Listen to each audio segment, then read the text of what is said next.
to This Is Not a Green Room podcast from beautiful Pinch Recording. Whoop, whoop. With this guy, James Mattern, today. Hello, the love of my life.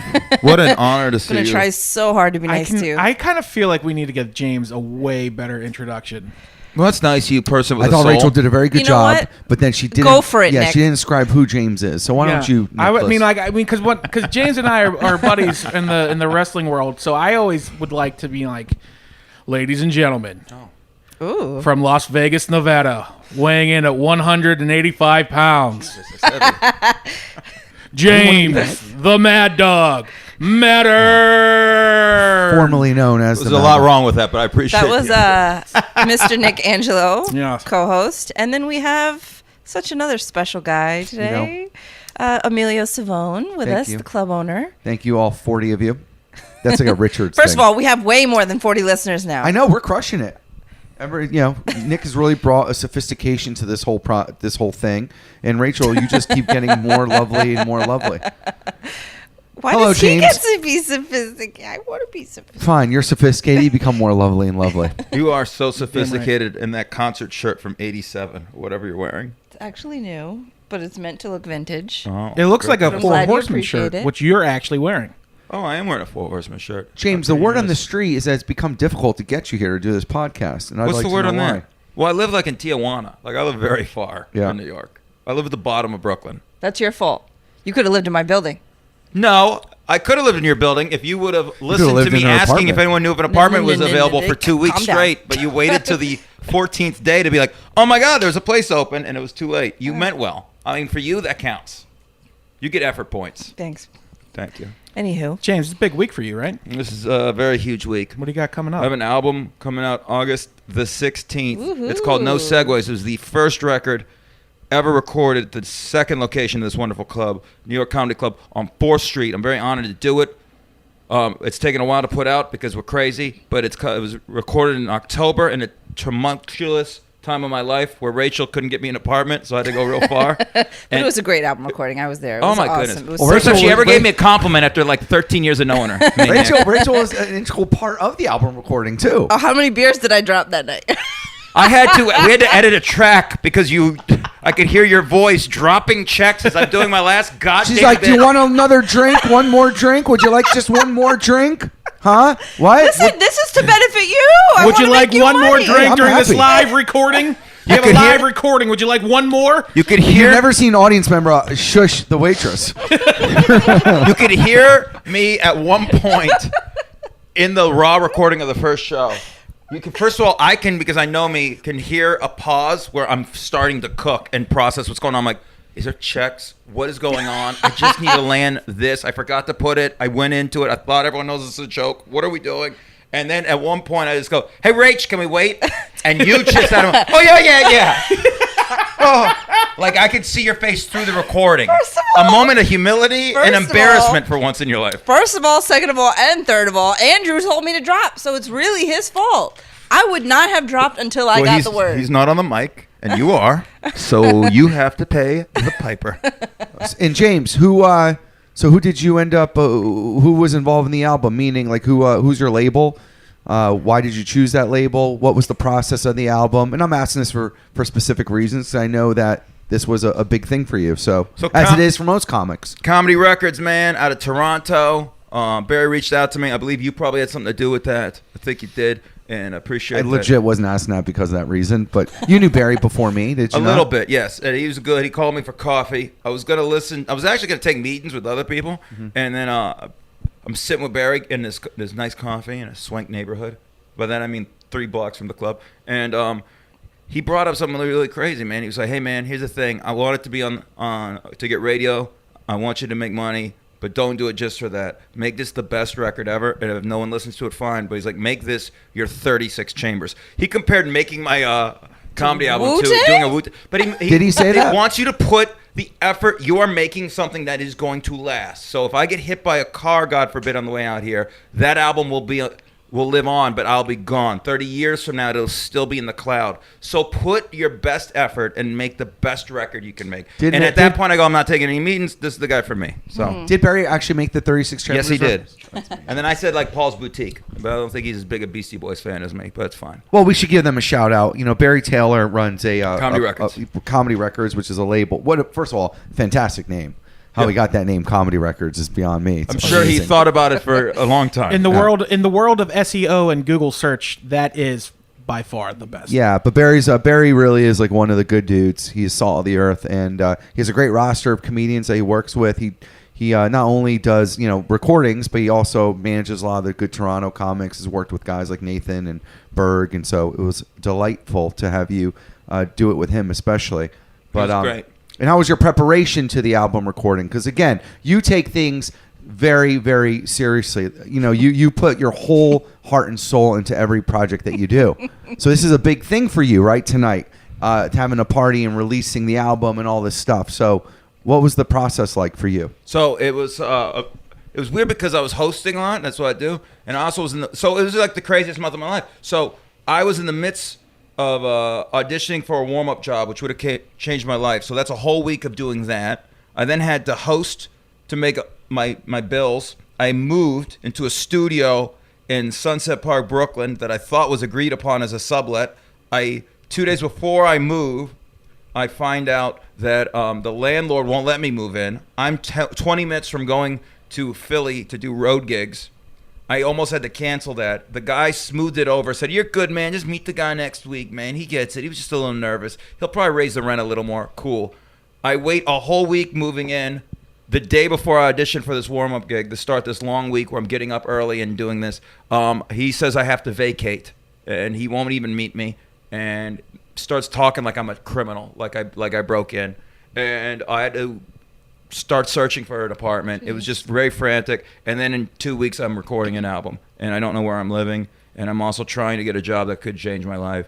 And it was just very difficult. And it was very hard to even care about like this thing that you had set. We'd moved back the date several times when we were recording. This was now to go. This was going to happen. You couldn't get half pregnant at this point. We were doing this, and it seemed like everything was in absolute chaos. And so the day of, this guy, I believe, either I called you or you called me. I think you called me, which is a rarity, and I think you just sensed it, and I was toying with not going. And my body hurt. I could barely move, and I had just gotten a massage, too, so I should have been okay. And I was just like, I don't think I'm going to be able to make this. And I think you should probably, I don't know what you're going to do. Maybe we'll do a house show. And you're like, I think you'll be fine. He said this too? I was kind of melting. I didn't want to do it. And the emotion about, like, people who were no longer there to see it and be a part of it, that all catches up with me. And just the whole nonsense of this even really mattering in show business, like that we care so much about it when there's like real things in the world. And what does it really matter? All that nonsense went through my head. But the self-loathing of doing it. I know, but you need that. People need that. You think that it's irrelevant, but they need it to help with their day and help with all the shit that they're going through. And I'm sure it's therapy for you too once you get on stage. It ended up being fine, and then the next day I didn't even leave my apartment other than eat food. I ended up not working at another place. They double booked me. It was the happiest I've ever been double booked. I'm like, yep, I'll stay in today. And it was like emotionally draining. I felt like a boxer. I treat every like big gig like a fight. Like I usually eat clean and work out every day and don't drink. And then the day of, I'll eat whatever. And then when we're done, I have a blowout. And I drink. And then the next day, I just eat. And maybe if I want to drink. And then I need to collapse. And that definitely, I felt like I had fought a championship fight. Cut the gloves, and you're not going to see me in the ring for a while. Well, it was a knockout, James. Well, thank you, Nick. I can hear your laugh throughout the record, and I appreciate it. That's right. And what's the difference between like doing like something like an album where it's being recorded, it's going to be intact forever, right? Yeah. Versus doing like a weekend headliner, because if you're doing like a weekend headliner somewhere, it's a lot of sets. I mean, you're doing back to back 4 shows on a weekend with 45-minute sets. I mean, that's grueling and exhausting, right? Whereas at the album, you're doing the same thing back to back one night, but you know it's being filmed, right? It's being taped. Is your mentality changed? Is it kind of the same? I don't know. What's again? If you walk us through that. But you're looser when you headline it because it's not gonna last forever. Mm-hmm. So even if it's great, cool, you move on. If it's horrible, who's gonna remember? maybe those people, you won't even see them again. But you're recording an album, you're spending money to make it. People are coming to support you. Just there's a lot of cogs in it waiting for this. And if you don't get it, you don't ever get it. You have to go do it again. And it's not that easy to just say, hey, can I get a do-over? This isn't kickball in 3rd grade. So there's more pressure to land it. So that's the thing. And now there's the and I'll let you guys ask, but I am curious about this especially.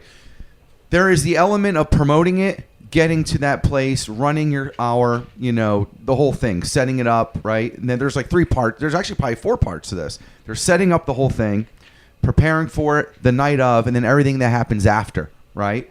So what's the process like from the second you're done recording it? Now what? Now you're dealing with Barry. What's the conversation? Obviously, you have to get it. You have to cut it. Like, what's the process after the album's actually recorded? Here's the process. I get sent the rough mixes. I listen to 3 minutes of it, and I shut it the fuck off because I don't want to hear myself. And then I go, you got to do this. And then you listen to it, and you hear yourself getting laughs, and it's equal parts. Yeah, that's good, man. I'm good. And equal parts self-loathing. Holy shit, this audience laughs at anything. They should challenge themselves more. I'm a fraud. What am I doing? It is an equal... I ended up listening to the whole thing, walking to the gym, and going... I should probably quit this. This is crazy. This is a fraud. I don't know what to do. And then I didn't listen to it again forever. Is it just hearing yourself back? Like, because you don't normally do you normally do that? No, and I had already thought of better ways to tell jokes and hooks, and I think I flubbed the line, but it was still hit, and we're going to keep it in. But it's like, oh, no, I could do that better. It's just... I feel good, ironically, and I'm not comparing myself to this genius, but even a genius goes through this. So that's a healthy thing to know. Is I watched a documentary, Big Shock, on Goodfellas, and Martin Scorsese's at the premiere with Nicholas Pileggi, the writer. They're in goddamn tuxedos at the Ziegfeld, and 3 minutes in, he's like, see, we could have done this. I could have edited that. If we would have got one more stab at it. And Pileggi had to go, we're in tuxedos. Just enjoy it, Marty. But it's great that's... that you're in company with someone who gives a even Martin Scorsese wasn't happy with arguably the greatest movie of all time. Well, that's great because you don't want to settle and you always want to strive to be better, but don't let it hang up on you either. You gotta move on. Yeah, gotta move forward. What I want to talk about, and it's probably how you got the title to the album. We talked about this before, right before you recorded, as you're turning your hey. There's a lot of drink war going on at the table. You're a host, and for my money, you're the best host in New York City. And I'm not just saying that because you're my buddy. Like, I think a lot of people would agree with that. And because of that, I love him. Because of that, you're doing a lot of crowd work. You're every time you're on stage, it's different because every audience is different.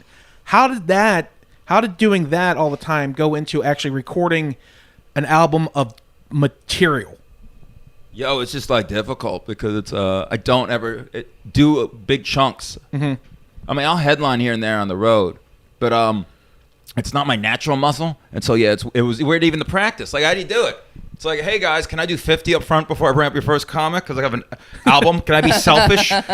You're like, you can't really. So you have to. It got to the point where I had to. I don't want to say sacrifice the greater good of the show because that's my job as a host, but that's my bookings for the week. And I have to figure out how to practice a few jokes, whether it's appropriate for this crowd or not. I have to sneak in a few minutes. So I at least have said it a couple times before I go into that Friday where we recorded it. So it was kind of a weird thing. I couldn't just do a set that was going to automatically work or whatever or fit perfectly because I needed to make sure I got some reps, like at the gym. So it was a real tough decision because I don't ever want to make a bad decision and hurt the overall show because my job is to anchor the ship for everyone else and help make everyone else the best they can be. I think you even said before the recording, at least the one I was at, you were like, hey, listen, I want to dive into the crowd. I want to talk to you, but let's just get through this. Let's get through this, and then we'll do some Q&A. Yeah. So we did that and that we were thinking of keeping that in but the second show, that audience clearly wanted more crowd work. And when I did that, I mean, there's probably about 20, 30 minutes of fucking around that worked on that show that we could have put on the record, but we didn't. Yo, man, bonus content. What y'all want? So wait, are you guys not going to release some sort of... I don't think so. Not as now, but maybe, who knows, baby. Do you feel like did you like the first one or the second one better? First one was by far better. Why is that? Like, I'm there for most of them, And like I know we have too, but it seems to be always always the first one. You're more and you relaxed. would think but I would the second one, and it's not as crisp. It could be that the fact that everyone's already says you already got it, and Yeah. so then it's almost like you cut part of the glove as a boxer. Yeah. I could just tell, just sitting in the back, that they just didn't have the same energy. I think a lot of people did not know what they were into, that they were going to an album recording. And Well, I so also it was think one the of things. later audience plays into it. It's a little. There's just more intangibles that happen. And you go to an earlier crowd, even though it's 8 o'clock, it's not that early. Or when we do our 7 o'clocks, right? Those audiences, I mean, they're there, they're attentive, they're not as much of a drinking audience. When you get the 9:15 or the 10:30 crowd, They're a little rowdier. they've been boozing a little bit. They're a little rowdy, and I think A couple drinks at supper. and I think the performer realizes, okay, Supper. there's just a different buzz. It's a different energy. And I think it speaks to just when you do something, when it's your first time up, again, if you think of an athlete, right? I mean, if you're doing a doubleheader at a baseball game, you're just going to be more fresh in that first game, even though you might be more relaxed in the second. You're first beat. game, you're everything is just so, You're also in a sense relieved after the first one goes well, and you know you got it in the can. You're like, well, fuck, let's just have a little bit of fun. Yeah, I've struggled with that in general, like on weekends, because I end up hosting or working usually 2 or 3, sometimes 4 times in a night, and it is real tough to host one show and come back. So I'm like, there's things I do now that I've adopted that are like mentally to get me correct, and even diet-wise, as crazy as it seems, but it's like a difficult thing. So a night like that, though, I now I'm shaking hands because people are coming in and out and saying hi. There's people who came to see you on the first show, and you got to give them love, but you're also, I should treat this like a fight and get ready for the next one. And I probably didn't prep myself as well as I should have. It was fine. We did what we did, and the record's going to be okay. Well, how could you if you were going through like the craziest It shit was ever? rough. It must have been really hard to prepare. Luckily, I found an apartment, and I wasn't going to be homeless in a week, but it was getting close. Now, James, was being a host something that you wanted to, because you are the established host in the city, was this something that you set out to do, or were you like, you know what, this is my lane, this is what I'm really good at? Never thought this was going to happen, and plenty of people told me it wouldn't happen, and I was told that I could not do jokes, and then I started doing jokes, and then I heard that I shouldn't do jokes, and it was kind of like the next evolution for me was to get to this, where I could host but also have some all right material. And so putting out an album, in a sense, is about a validation. Man, that is not English, but whatever. Validation of me as a not just a host, but as an actual comedian. And it's also an FU to people who told me what my lane was and told me what the rules were for me. There's no rules. I'll do whatever I want, and I'll go whatever lane I want to go into, man, that I feel is correct. I listened to the Muse, and this is what the Muse told me to do. It was time to put out a record, and we did. And I'm very happy about it. I don't know if people are going to like it. I hope. That is now the big fear of that I'll get like some bad review, but it shouldn't matter. I put in the work. It's a part of me. The magic's there. It feels like it'll be all right. But that is the scary part. Maybe people don't like it, but whatever. Even if they don't, Comedy then Records loves there's it, going to be I'm another sure, one. right? So that's all that matters. Yeah, I mean, but of Are course you then I can tell are you you it's not prepping good. for the second one already? Yeah, I think, and I think it's probably going to be the better record. Well, what happens if Why? everybody loves this record, and then you're gonna have to be homeless again just to get that Oh, just that energy. get that mojo? Buddy, there'll be again? something. Believe me, there'll be something. You said something, and I wanted to talk about this right before. You said you were auditioning for a warm up gig. Yeah. I want to talk about that because we don't really ever talk about warm up gigs. If you don't want to, just say no. No, baby. I But- say yes. Yes. Explain to our listeners who may not know what even the hell this is. I mean, if you've never watched Crashing, you may not know what the hell a warm up gig is. So you go out before they tape a TV show with a live audience, and you're like, "Hey guys, you know, blah blah blah," and you do that. I do it a little different because I try to be artistic still in that. But like, my job is to get them ready to be a part of an audience and get captured, having excitement on the air for like a daytime show, or to laugh at punchlines on a late night show, or for like a comedy taping. Yeah. And it's like what I did up north for a week. And they do that before just about every live studio audience, right? Yeah, but sometimes they don't and pay during for one. commercial breaks and like stuff like that, just to keep them like active and like You just poke them the whole time. yeah. Yeah, well, it's an experience for them, and they're going to like a live. Like I was at the Daily Show recently, and it's that's that again. Like you're watching the Daily Show on TV, you're not realizing there's an audience there that's there for like 3 hours, And what are they supposed to do? Just sit there? I mean, that's an experience. So the warm-up guy is there to create an experience for them and make it, more fun and interesting, entertaining, and engaged and all that stuff. So, Well, how different is that from doing your stand-up? So that's different. Some jobs you really can't be a stand-up in it. Sometimes you are just like a cheerleader, and it's like, hey, like sometimes these daytime things that I've done, auditioned for, almost got before they got canceled, fill in for. It is less of what you'll see or hear on this record. Some of the jokes will be told edited because they're like 75-year-old women who later are going to go play Mahjong. They don't want to hear your edgy food joke with the F word in it. They don't want that, baby. So there's that, and a lot of just, hey, man, you know what I do? It's really crazy. You're a wrestling dude. I cut promos. Yeah. Even when I do it for like stand-up. So like when I was in Montreal, I did a bunch of tapings. One was kind of a talk show, but it also had stand-up in it. And then the others were like stand-up. So I can do jokes, but I can't open with jokes. I have to do a little crowd work to get them loose, which I will do that anyway in like a talk show. But also, hey, I want to convince people that this next hour or so is the most important thing in the world. Just like a wrestler's trying to convince you, or at least back in the day when it really mattered, to buy the pay-per-view. Come to the Greensboro Arena. I want you to know that, all right, you're here. You could have been anywhere, but we're going to make this the best. And if you think it's going to be corny because it's TV and TV's goofy, you're wrong. This is going to be magical, and you're going to brag about being a part of this situation, and it's going to be something you'll remember forever. It's my job to get that in their head from the jump. I'm also trying to convince myself that from the jump. So what it really works is when everyone buys in, man. Yeah. Well, me and you are definitely going to talk a little wrestling later, but I'm going to try. I'm going to try to stay on track. I'll make sure I leave till the quickly. end. But Then you let's were get just to it now. What you you were just at you just did the warm up for what show? It's on NBC now. Bring the funny. Bring the funny. You did the warm Oh, up you there did warm up for for that, I huh? did. I should do my research. You should. Well, what is your usual research? Yeah. Ordering something on Seamless? I don't even have. Anyway, That's strange. People don't even use Seamless how was anymore? that? Oh, it was interesting. That was more. I mean, I had to kind of do wrestling and cheerleading more for that. Yeah. But Okay. it was fine. It was a great show.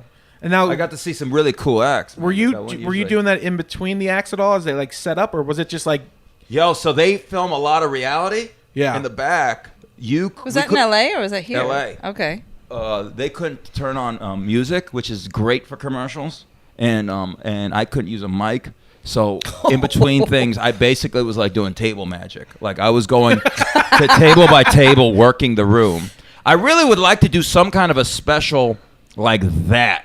I want to ask one of our friends who is putting out stuff through his own measures. We'll leave it like that, Amelia. About that would be an interesting like stand-up special. Just get 40 people in a room and like 15, 20 tables, and people, guys, just basically working individually throughout the room, and you just film that and put out the best like 30 minutes of that. Because it wasn't like the ideal way to do it, but I did notice, I've done similar stuff in the past, there are some real things. It's like a real fight or flight to keep them engaged and to be charming and funny there. And there was some things that came out of me that I was very happy with. I'm like, wow, this was the only way it would come out of me is because I knew I had to do this and there was no other option. It was kind of like the old Reservoir Dogs line. Sometimes you got to shit your pants and jump in. Yeah. I'm sure there's parts of it that you really appreciate. I know you said there was a lot of great acts on there.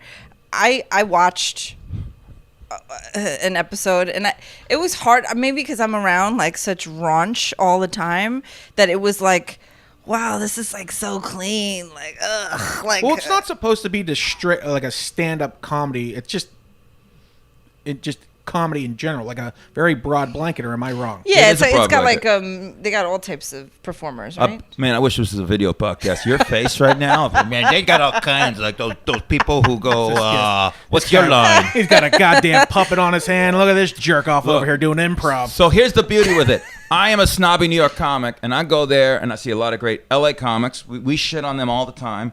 They're doing their thing. We usually hate the clean-cut comics. I saw people work clean. They were great. We love to hate on magicians. Saw some really dope magicians. Jared Fell is a unique, edgy punk rock dude. I drank with him my last night there at the Comedy Store, and one of his buddies from Australia, who's a fucking riot, that dude. Shout out to you. Don't remember your name. You probably don't either, based on what I saw that night. But you're a good dude, man. I saw sketch. We hate sketch. We hate improv. I saw some really unbelievable acts there, man. So you give me a new respect for. Yes, and some musical acts, and it just reminds you that comedy can be, once again, whatever the fuck you want it to be. There should be no limits, and you don't have to do those things you don't like, but other people do like it, and they're going to do the best. And I saw it, man, and I get it. I don't like working like filthy, and I try to reduce cursing on stage. In real life, fuck it. I like to curse as much as I can, but on stage I try not to. But there is that stigma that when people don't curse, they're not good or not edgy. I mean, and that's just a fallacy. I mean, some I think people it's a bigger skill to be able to be funny and be clean. But if it's not your lane, it's difficult then to take it one level and then have to think hard about not cursing. So that's difficult. But I mean, Gaffigan and Bergazzi are beasts, and they don't curse. And Ryan Hamilton, beast, he don't curse, you know, and they're just great. It's like, you know, but it was a great lesson to learn how big our community is and how all-encompassing and how unique people can be. And I really liked it. I can't tell you who makes the final, but I was very impressed with what I saw, man. There's some interesting choices, and I became fans of them. Can you say if it was a New York or an LA comic who made the final? I can't say nothing. I mean, if it's funny, it's funny, right? Yeah, there's a lot of snobbery in comedy. You know, I've never heard that I before. think it is pretty unbelievable. You know, I mean, the reality is just as long as you're funny. I mean, people are always trying to dissect it. Oh, well, this joke is hack, or what he's doing is he or she is doing is a trick, or that's that, or this is that. I mean, remember back in the day, like every comedy club used to have like a prop comic. You know, or like that's my next there was album. like, but to your point, there was that'd be I'd Rachel be B, great. Mad props. I would be a great prop comic. No, but it's true, man, and it's like, you know, that's as awesome as the New York comedy scene is. It is kind of refreshing to go sometimes outside the city because there are people doing other shit a lot of times outside of New York, especially because there isn't that much of like the ridicule that you're gonna get. I mean, New York comics are ruthless. They will ridicule you to death, and sometimes I do think comics forget they play so much to the back of the room. You and I talked about this. Remember, I was really frustrated a few months ago. I like to do. I don't think I actually do it at this. What were you frustrated percentage? But a little bit. I try in my mind, not try, but I joke about it. Like 4 for you, 1 for the back. Like I like to have a few for the back of the room. I think it's important to have a few for the back of the room. Just to clarify, the back of the room means the comics in the back of the room. Comics, the staff, the ones who get the inside jokes, not the crowd, not the audience. Yes, that there's a little bit of that, and I like that. So that's at best 20%. Probably should be even less, and it probably really is with me. But my job is to entertain these people who are spending their hard-earned money. How did it get to that? But when did it get to that though? Like when did it go from be funny, make the audience laugh to, you know, play to the back of the room? Well, it's your peers. It's the people you respect. It's the people that you're challenging each other to do something, and the audience might necessarily get it. But if the audience isn't laughing, that's then fine. What is the point? But there's musicians who probably are millionaires who can't play like the great players. So this is... Sure, I'll make my living and entertain these people, but here's me showing my actual chops to fellow musicians. So this is me. I can play a 3-chord hit, but now I'm also going to do a Rush song and a 5-minute solo. So is that more validating for you? Well, it's good to be. I mean, it's a balance. You want to make a living and be. There's some people who just play the back of the room and have the respect of their peers, but they're broke. And they might get one TV spot, but they have a day job. I mean, people don't understand that. There's people who I know are darlings and are getting so close to getting things, but are waiting tables still, have a day job, because and you'll hear people involved in comedy, like club owners, like, I love them, they're great. Yeah, so when they're playing your club again, well, Thursday you should come see this lineup. We got so and so and so, because they can't play them because they aren't consistent with actual paying audiences. I've seen it throughout the years. It's a pretty crazy thing. I think to answer Emilio's question is like when was the breaking point of that? Like when did it become? Probably it was always there. I think yeah, it was always there. But I really think early 90s. Yes, when alt. Maybe when Larry the Cable Guy became wildly successful, and then there were shows like what was it? Tough Crowd with Colin Quinn, and people would watch that and they would pick a side. They'd be like, you know what? I'd rather sit there and talk shit with these guys, with Patrice and Geraldo, instead of watching this hack selling out arenas, making millions of dollars, making millions of people laugh, and they're like, oh, he's a hack. And I think that that's when it started to really split, really start to splinter. And I think people picked a side. And I think that's why now when you see a guy come up and tell jokes about, don't you guys hate when you're on the shitter swiping left and the audience is losing it? Yeah, well, it's like that with everything. It's even like that with food, right? I mean, it's like, you can fast food. Everyone, you go to fast food, it tastes good, but it's not refined food. It's, you don't really have an appreciation for it. So then you have like these sophisticated places making these kinds of burgers. It's like anything. I mean, you can really do that. Yeah. There's always going to be those two sides. There's something that's going to be more commercial, more like, it's just more, it's not really, there's nothing really to it, but it tastes good or it sounds good or it is good. And then there's something that's a little more sophisticated, a little more, involves a little more snobbery. Yeah. But there's a time and place for both. I prefer to go out and have a nice meal. But man, when I'm on the West Coast drunk at 3 a.m, we jacking in the box. Yeah. We're not going to no Brazilian steakhouse at 3 a.m. We're getting an ultimate cheeseburger with no mayo, no ketchup, and a large curly fry. And I think you can have an appreciation for all of it. You know what I mean? I think. Please tell me, Little Red Riding Hood. Am my grandma here? Emilio is currently putting on his little red jacket with a hood on right now. Mattern's funny, man. He's always smirking. Like, you're to be talking, and he does his little smirk, and it's like, I'm playing to the back of the room. Am I saying something wrong right now? You just don't get it. You don't get it. Baby. I think that the phrase "too smart for the room" has become something that's it's complete utter bullshit. It's just like too smart for the room is that the audience just don't get you. And I've heard comics go, "Oh, it was too smart for the room." It can go both ways. No, so I'll be blunt. And it's my job to connect with an audience to get them ready for everyone else and to help everyone's shit, right? So sometimes they're a little below. Yeah. There is truth that there are bad audiences, and sometimes they don't play to the level of the comic. And there's plenty of times when the comic doesn't play to the level of the room. It's beautiful when it all comes together. Yeah. And it's our job to maybe raise them up and make them play a little better. So we could do a little better on that as a community and as a group. But there are times they aren't there. There's a time we just randomly educate the audience on what's funny. Well, no, but sometimes they don't got. No, sometimes it's. Why are you sometimes laughing they at don't that? get it. That's not fun. You should be laughing at this.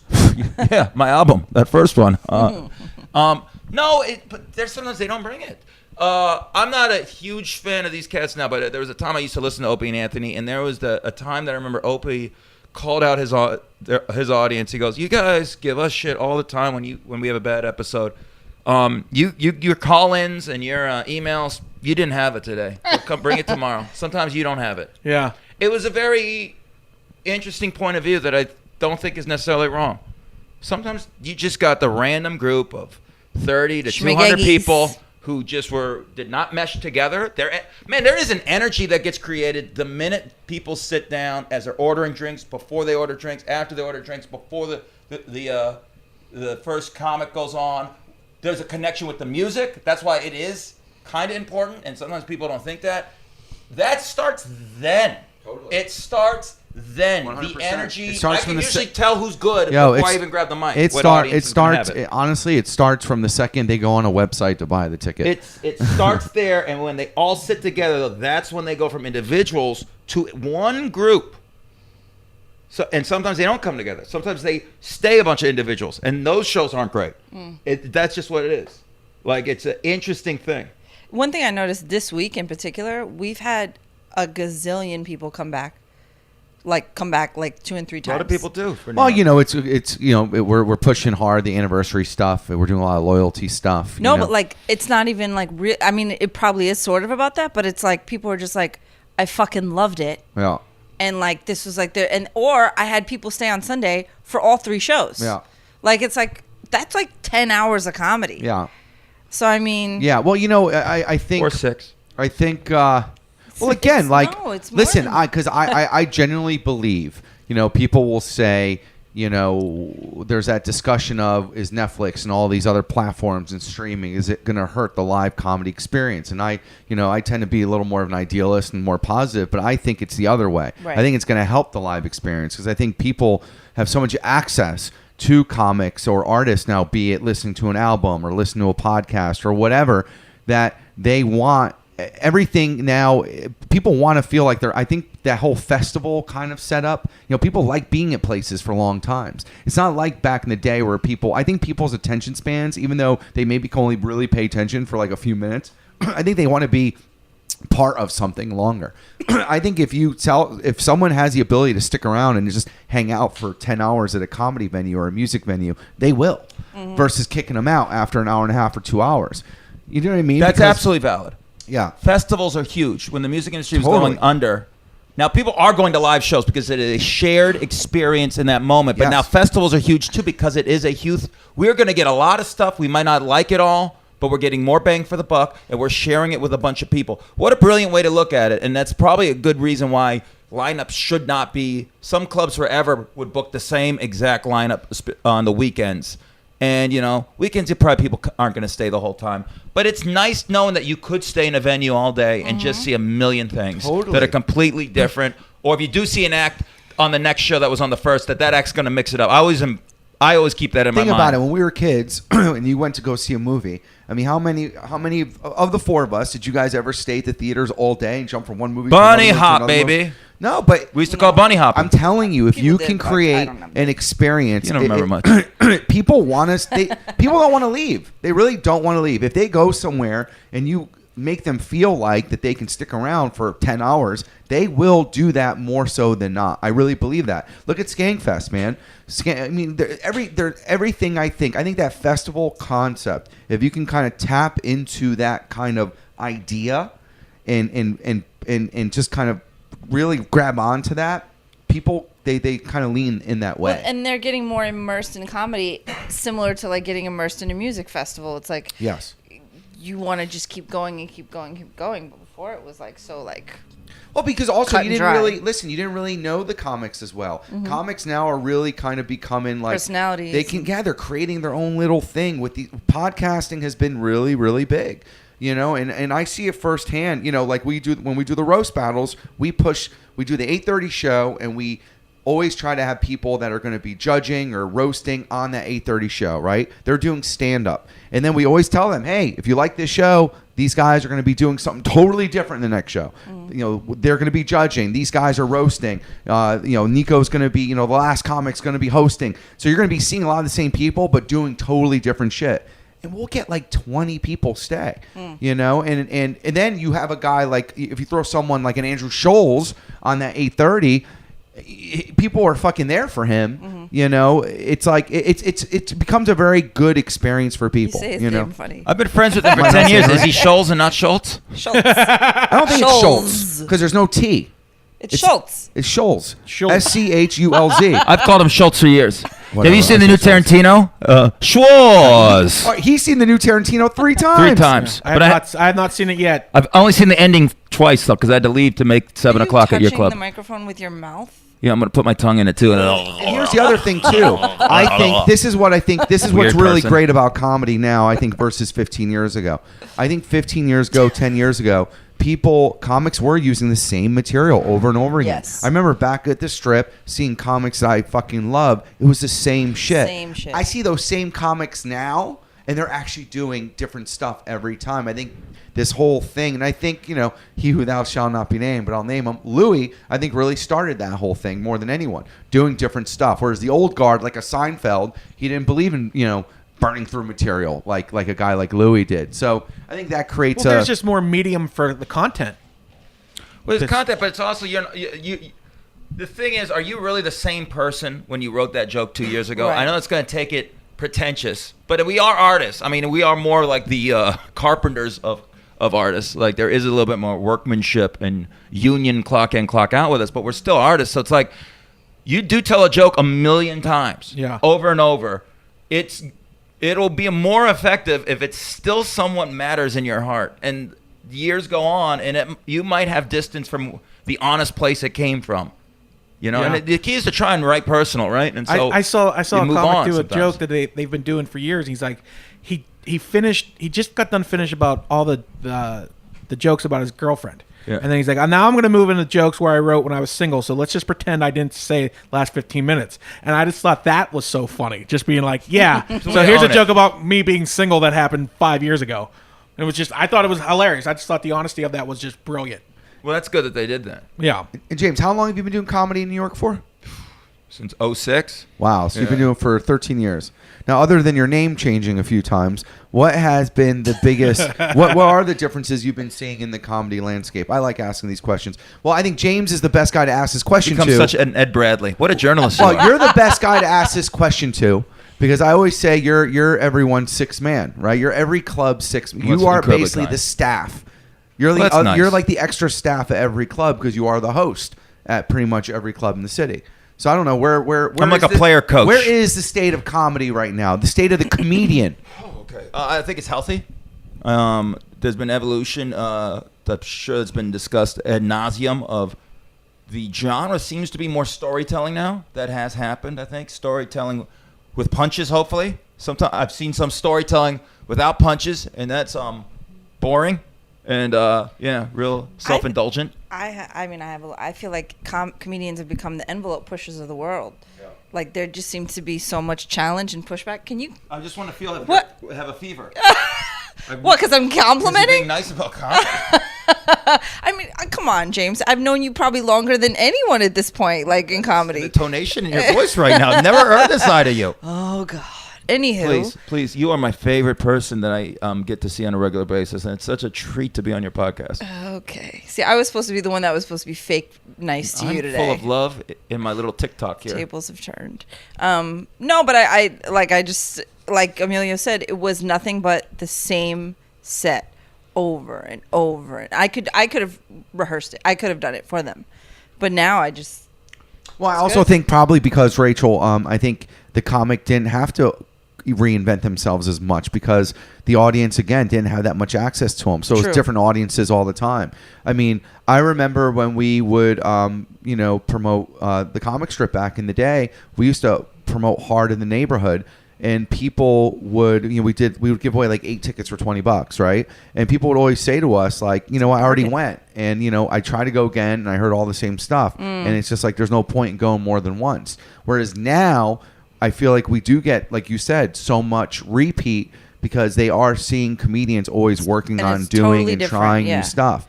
And it's a balance because on the other hand, we have had people come to the club and they'll be like, oh, the person was reading off a notebook or they were doing this or doing that. And then you have to say to them, well, do you want to see them do the same stuff? And then we've had people complain, oh, I saw this comic do the same stuff the other day. So you're never going to win. So back to the point of playing back to the room, like, there is validity in that because the reality is sometimes the audience is wrong. Yeah. Sometimes the customer is customer wrong. is wrong. Yeah. Why can't I get this drink free? Because it's a fucking business. Well, I should get a free drink. Well, you're wrong. It's just what it is, man. How do you feel about reading off a notebook? I have a feeling about it. It is unprofessional in a lot of ways. That's how I feel. But here's the other thing. I don't mind looking at the phone once in a while. I look at it kind of like this. I think there's a divide when it's okay and when it's not. I feel, and you're going to feel different because you own a club probably, and it's fine. I think there's certain days of the week that I even wish people knew that those are the days of the week where comics were going to fuck around. I think you might even get better audiences. Well, that's why there's new joke nights and so on. That's why we I do. think Yeah. I think it's a great Costa's thing. show is really cool with that. Yes. Nice try. I want people to know, like, I sometimes will make that if I'm hosting. Hey, it's Tuesday. You're going to people are going to take chances. Like that. And I think it's exciting. And I've seen comics, like, on a Tuesday, show up with a notebook. And, dude, it was really beautiful. One time it was just like a magical moment where the crowd just started clapping with him and goes, hey, I'm going to do a bunch of new jokes, and you guys tell me if it's funny. And one dude in the audience lit up, goes, yeah, and the rest of them fucking started clapping like he was the captain of the football team. He's like, we're going to stop them at the goal line. Yeah, like they went nuts on that. And it was beautiful him working it out. I think, Darren, I'd say Thursday to Sunday, let's fuck. Like we're playing ball. Like that's real shit. That's people really Interesting going analogy. Out. Well, it's because I'm good friends with Nathan McIntosh. So if it's like, hey, so what's going on? It's time to fuck, man. We're bringing it. Like that's his analogy for game on. Yeah. There's a way. There's just a way to do it. I mean, is look, a way. I don't mind. Look, do it in the middle of the set. If it's for a few seconds, fine. the But if whole it act. becomes like you're pausing and you're just looking at the thing and it's just silence, it's like weird. Well, that's a bad comic. But I've seen really good comics do it. I guess that'd be opinionated, I guess. But I mean, I've Nicky. never seen a legit decent comic stop the act to look at their notes. Oh, I've seen it. I see it all the I see it time. all the time. But again, there's a delicate way to do it. Like what James just said, if the comic prefaces it the right way, I think that people do rally around that. Or hide like it the in the audience middle. might be like, oh great. Look, some comics go up there with a notebook and they just read from it, and it's almost like they're doing it. They don't even care. Like they almost want to piss off the audience because they feel like in their way, and that's kind of how they're going to work through that joke or the new jokes. You know, they're just gonna look. It's a delicate thing. But to answer your question, if it was a question, I don't mind when a comic goes up there with a notebook, but they got to do it. It's got to be. There's got to be a way to do it properly and more delicately. You know what I mean? And Make if it you're part of and the if you're act. and look, if you're being paid That's fun. too, if you're being paid, You're getting paid. Like, Yeah. come on. And now It's then like- the it's- question. Well, you know, it's like if you're a guest spot, if you are like a comic, I'm not talking about like a huge guy, but if you're a comic who's had Comedy Central specials and Letterman or whatever late night stuff, and you go up there with a notebook and it's a guest spot, have at it. It's a guest spot. Yeah. You can do that. You know, and I think maybe the host should know and say, hey guys, we have a comic coming up. We're going to try some new stuff. There's just a way to do it. Yeah. And I have seen comics actually at other clubs go up there in our clubs, but I've seen them at other clubs. It's almost like when you do that, it does give where they go up to the notebook and they're just reading from the notebook and the audience isn't vibing and isn't digging what they're doing. It does come across like they don't give, like they're just using the room as a workout when there Yeah. are paying customers there. Yeah. Look, every Like go club, to the bars and do that. Like, and listen, or come to late night, or do it. There, I think. I've done late night. Listen, Fun. dude, I think most clubs at this point have so many different kinds of That was the shows that you 5-minute can warning. do that shit on. Is what I'm saying. Yes.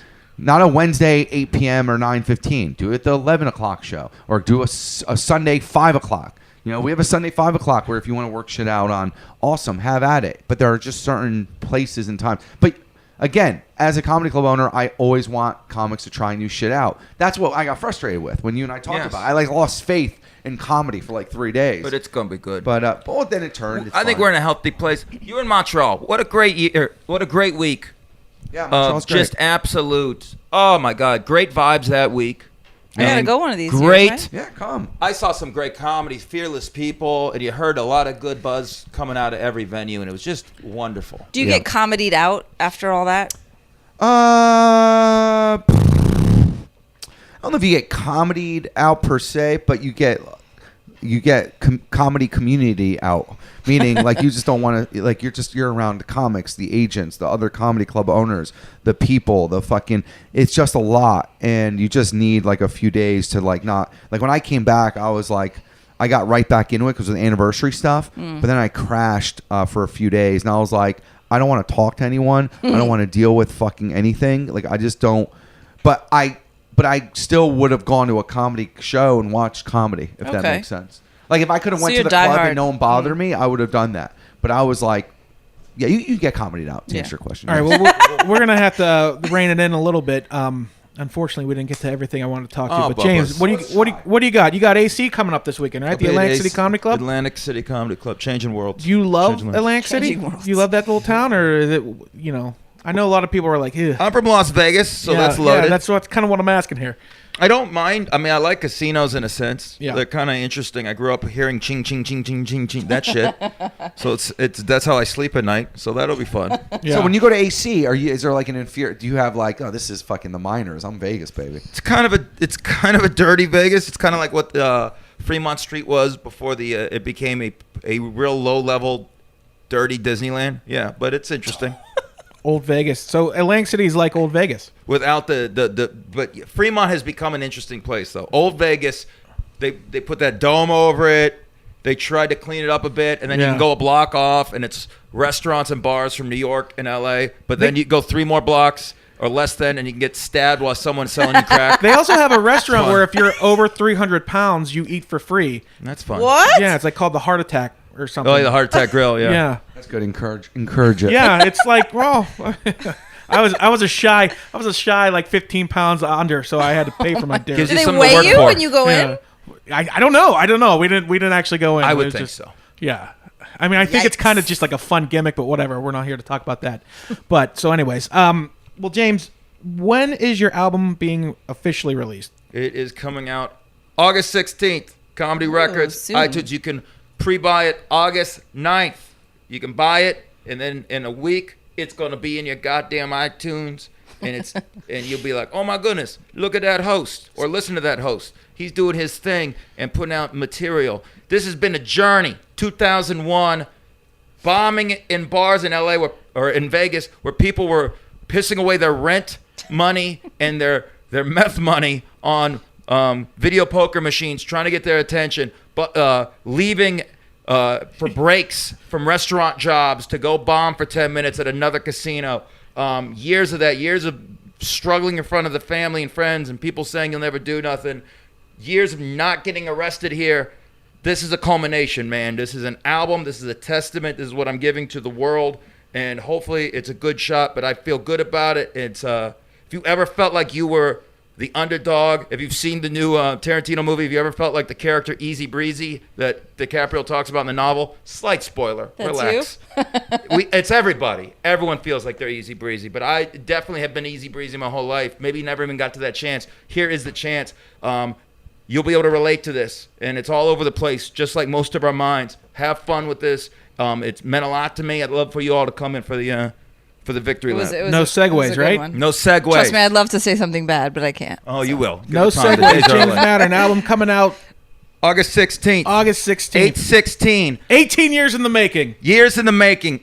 8/16 means a lot. I grew up a Niners fan. 8, Steve Young. 16, Joe Montana.